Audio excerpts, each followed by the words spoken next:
ఈ సినిమాలో నటించినటువంటి ప్రభాస్ గురించి చెప్పాలి.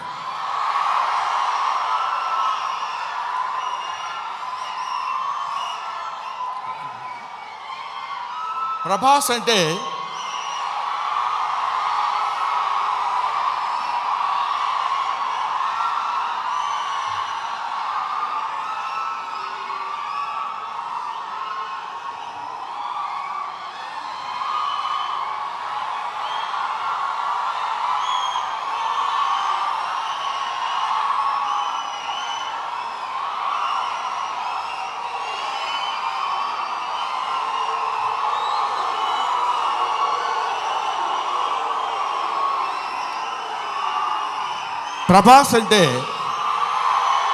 ప్రభాస్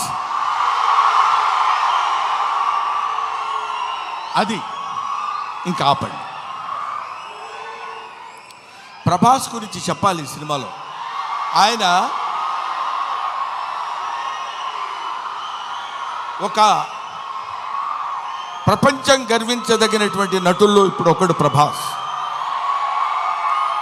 ఈ సినిమాలో ఆయన ఎందుకు అంగీకరించాడంటే, సినిమాలో ఆయన డబ్బు కోసం అంగీకరించలేదు.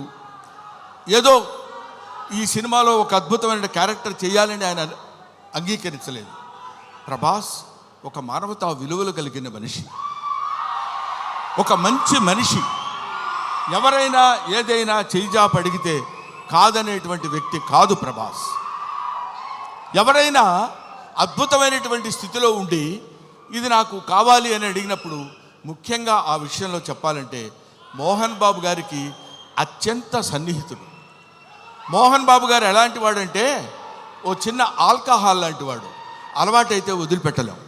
అలాగే ఎంతో మోహన్ బాబు గారి మత్తులో, మోహన్ బాబు గారి ప్రేమలో మునిగి తేలినటువంటి వ్యక్తి కాబట్టి ప్రభాస్ ఈ సినిమాలో చేశాడు.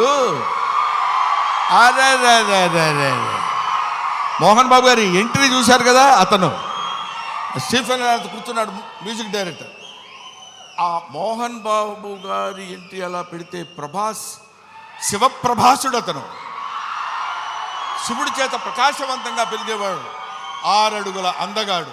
అతను విగ్గు పెట్టుకుని అలా వస్తున్నప్పుడు ఒళ్ళు గగురు పొడిచి వీర తాండవం, శైవ తాండవం చేసేటువంటి విధంగా ఆ సినిమాలో నటించాడు ప్రభాస్. నేను చూశాను. ఆహా, ఇది కదా సినిమా, ఇది కదా శైవభక్తి, ఇది కదా దైవభక్తి అని నిరూపించేటువంటి సినిమా. ఇటువంటి సినిమాలు మనం చూడాలి, మన పిల్లల చేత చూడించాలి. మన భక్తి రసాన్ని భారతదేశంలో పెంపొందించే విధంగా చేయాలని మనస్ఫూర్తిగా కోరుకుంటూ, ఓం నమో పార్వతీపతయే, హర హర మహాదేవ, శంభో శంకర. హర హర మహాదేవ, శంభో శంకర.